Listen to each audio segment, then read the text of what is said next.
যে surprise gift এনেছি, surprise cake এনেছি, দেখো guys.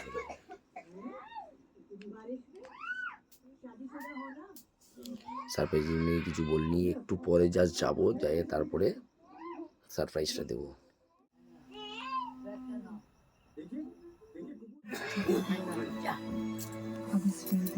Happy birthday to you, happy birthday to you, happy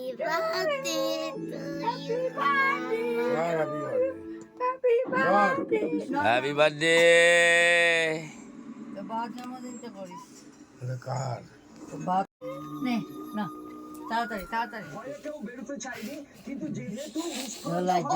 birthday to you, happy birthday to you, happy birthday dear Sudipta, happy birthday to you.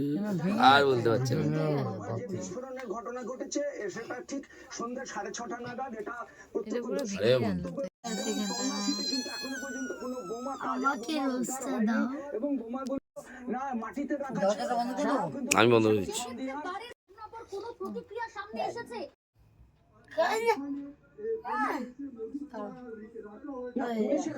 বাড়ির মালিকের সঙ্গে যোগাযোগ করা হচ্ছে, কিন্তু বাড়ির মালিক তো প্রায় 20 বছর আগে মারা গেছে এবং দুই ছেলে, এক ছেলে আসামে থাকেন এবং এক ছেলে কলকাতায় থাকেন এবং এই ছেলেরা এখানে আসেনও না।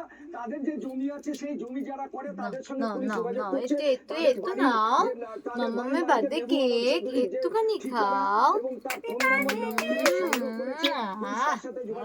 কিন্তু বাড়ির মালিক এখানে প্রায় 2 বছর তাকে দেখা যায়নি এবং এখানে যেটা হয়েছে, এলাকার লোকজন এখানে খেলাধুলা করতো, ছেলেরা খেলাধুলা করতো, কে যে বোমা মজুদ রেখেছিল শৌচাগারে সেটাই পুলিশের মনেও প্রশ্ন জেগেছে, গ্রামবাসীদের মনে।